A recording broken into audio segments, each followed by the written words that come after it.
तिला बघूयात मोठ्या राजकीय टॉप 9 बातम्या। राष्ट्रवादीच्या घटना बदलासंदर्भात पटेल तटकरेंच्या स्पष्टीकरणावरती सुनेत्रा पवार या असमाधानी, तर पटेल आणि तटकरेंनी केलेले सर्व पत्रव्यवहार अमान्य करून दुर्लक्षित करावेत। सुनेत्रा पवार यांचं निवडणूक आयोगाला पत्र, सूत्रांची माहिती समोर। दादा असताना आणि दादांच्या पक्षामध्ये विलीनीकरणावरती ही वेगळी बाब आहे। सुनेत्रा पवार यांच्या नेतृत्वामध्ये एकत्र काम करू अशी भूमिका पवारांच्या पक्षाकडून आली नाही। आदिती तटकरेंचं वक्तव्य, तर सुनेत्रा पवार यांच्याकडे नेतृत्व दिल्यानंतर आमच्याशी कुठलीही चर्चा झालीच नाही। शशिकांत शिंदेंची माहिती। उपमुख्यमंत्री सुनेत्रा पवार आज दिल्ली दौऱ्यावरती, एनडीए मधील काही महत्त्वाच्या नेत्यांच्या उद्या भेटी घेणार। सूत्रांची माहिती समोर। खरात प्रकरणी एनसीपीचे नेते अडचणीत येत असताना सुनेत्रा पवार यांच्या दौऱ्याला महत्त्व। आक्षेपार्ह व्हायरल व्हिडिओ प्रकरणी झिरवाळ यांनी स्वतःची बाजू पक्षाकडे मांडली। उपमुख्यमंत्री सुनेत्रा पवार यांना भेटून घडलेल्या प्रकाराची माहिती दिली। खरातनं अजितदादांसह एका बड्या नेत्याच्या फोटोवरती फुल्या मारल्या होत्या। खरातनं कोणाच्या सांगण्यावरून जादूटोणा केला हे समोर येणं गरजेचं, रोहित पवार यांचा खळबळजनक आरोप। अनेकांच्या फोटोवरती फुल्या मारल्या गेल्याच्या चर्चा आहेत। पवारांच्या राष्ट्रवादीचे प्रदेश अध्यक्ष शशिकांत शिंदेंचं वक्तव्य, रोहित पवारांच्या वक्तव्यावरून शंकेचं कारण उभं राहिलंय असंही शिंदेंचं वक्तव्य। फुली मारणं म्हणजे संपवणं हा हेतू होता। संगीता तिवारी यांना अजित पवार यांच्या घातपाताचा संशय आहे। शरद पवार आणि अजित पवार एकत्र येऊ नयेत म्हणून कुणी काळी जादू करत होतं का? तृप्ती देसाईंचा सवाल। रोहित पवारांच्या आरोपांची सखोल चौकशी व्हावी, शरद पवार यांच्या राष्ट्रवादीचे प्रवक्ते विकास लवांडेंची मागणी। कोणाला अजित पवार नको होते? चाकणकर सुनील तटकरे वारंवार खरातकडे जात होते, लवांडेंचा आरोप। पुरावे असतील तर रोहित पवारांनी मुख्यमंत्र्यांकडे द्यावेत, एसआयटीकडे जावं। खरातनं जादूटोणा केल्याच्या आरोपानंतर मंत्री उदय सामंतांसह बावनकुळेंचा रोहित पवार यांना सल्ला।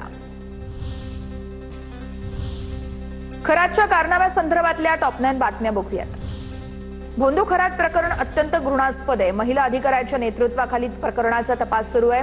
पीडित महिलांना न्याय मिळाला पाहिजे, दोषींना कठोरात कठोर शिक्षा झाली पाहिजे, मंत्री आदिती तटकरेंकडून स्पष्ट। भोंदू खरातला 14 दिवसांची न्यायालयीन कोठडी, दुसऱ्या गुन्ह्यामध्ये अटक दाखवून उद्या कोर्टात हजर करणार। भोंदू खरातला घेऊन पोलीस मेडिकलसाठी दाखल। भोंदू खरातवरती दाखल प्रत्येक गुन्ह्याची एसआयटीकडून स्वतंत्र न्यायालयीन प्रक्रिया होणार।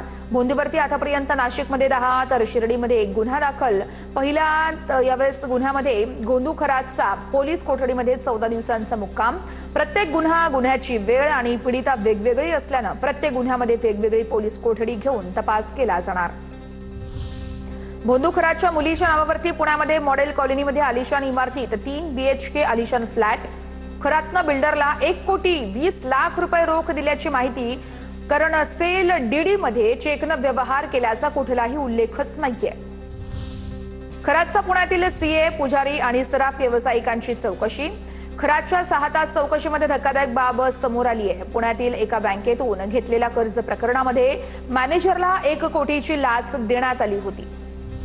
भोंदू खरात प्रकरणी राजकीय नेते आणि काही वरिष्ठ अधिकाऱ्यांची चौकशी होण्याची शक्यता आहे।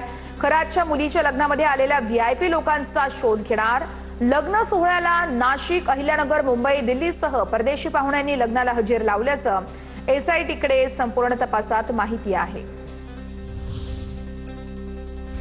खरात प्रकरणामध्ये डॉक्टरांपाठोपाठ एक सोनोग्राफी सेंटर आणि मेडिकल स्टोअर देखील पोलिसांच्या रडारवर आहे। सोनोग्राफी सेंटरमध्ये गर्भलिंग निदान चाचणी केली जात होती का, असा पोलिसांना संशय आहे। एका विशिष्ट मेडिकल स्टोअरमधून गुंगीच्या आणि वेदनाशामक गोळ्या खरेदी केल्या जात असल्याची सूत्रांची माहिती आहे। राष्ट्रवादीचे नेते सुनील तटकरेंच्या कथित व्यावसायिक भागीदारीवरून आता नवा वाद निर्माण। 10च का 150 कंपन्यांचं काय, विकास गोगावलेंचा निशाणा। दीपक केसरकरांनी आमदारकीचा राजीनामा तात्काळ द्यावा, माजी आमदार परशुराम उपरकरांची मागणी। तर शालार्थ आयडी आणि भोंदू खरात प्रकरणात नाव आल्यानं उपरकर यांची टीका। दरम्यान यापूर्वीही केसरकरांनी गडिंग्लजच्या एका बुवाला आणून निवडणुकीमध्ये फिरवल्याचा दावा आहे। आता बघूयात राजकीय क्षेत्रात काय घडामोडी घडतायत न्यूज टॉप 9 मधून। जैन मुनीच्या चमत्कारामुळे माझा घसा दुरुस्त झाला, या ऋतू तावडेंच्या वक्तव्यावरती राऊतांचं वादग्रस्त वक्तव्य। तर ट्रोल करणाऱ्या राऊतांच्या जिभेला हाड नाहीये, हा श्रद्धेचा विषय आहे। ऋतू तावडेंकडून निषेध व्यक्त।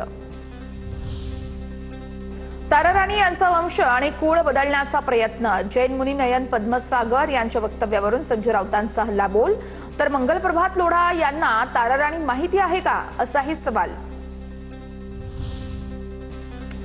महाराणी ताराराणी जैन नाही मराठा होत्या, हे जैन समुदायानं समजून घ्यावं. निलेशचंद्र मुनी यांची प्रतिक्रिया. नयन पद्मसागर यांनी माफी मागावी. 52 कबूतरखाने बंद असण्याचं कारण नयन पद्मसागरच आहेत. निलेशचंद्र मुनींचा हल्लाबोल. तर नांदणी जैन संस्थान मठाकडून देखील नयन पद्मसागर यांच्या वक्तव्याचं खंडन. जालना महानगरपालिकेचे काँग्रेसचे 7 नगरसेवक निलंबित. स्वीकृत सदस्य निवडीच्या वेळेस भाजपला मदत केल्याप्रकरणी कारवाई. काँग्रेसचे प्रदेश अध्यक्ष हर्षवर्धन सपकाळ यांची कारवाई. राहुरी विधानसभा पोटनिवडणुकीसाठी अक्षय कर्डिलेंना उमेदवारी. भाजपकडून अक्षय कर्डिले यांना उमेदवारी जाहीर. अक्षय कर्डिले दिवंगत नेते शिवाजीराव कर्डिले यांचे पुत्र. राहुरी विधानसभा पोटनिवडणुकीसाठी शरद पवार यांच्या राष्ट्रवादीकडून प्राजक्त तनपुरेंचं नाव जवळपास निश्चित. लवकरच तनपुरेंच्या नावाची घोषणा केली जाणार. कर्जमाफीसाठी राज्य सरकारकडून जिल्हा बँकांना 464 कोटींचा निधी वितरित. मंत्री पंकज भोयर यांची माहिती. राज्यातील 70,000 शेतकऱ्यांना फायदा होणार. मंत्रालयामध्ये मार्च अखेरमुळे 4 दिवसात 951 शासन निर्णय जारी. पर्यटन आणि सांस्कृतिक कार्य विभागाचे सर्वाधिक म्हणजेच 122 GR आहेत. निधी आणि प्रस्ताव मार्गी लावण्यासाठी प्रशासकीय घाई निर्माण झाली आहे. बिजू पटनायकांबाबत केलेल्या वक्तव्यानंतर भाजपचे खासदार निशिकांत दुबेंची माफी. माझ्या वक्तव्यामुळे कोणाच्या भावना दुखावल्यास मी माफी मागतो. माझ्या वक्तव्याचा विपर्यास करण्यात आला. निशिकांत दुबेंचं ट्विट.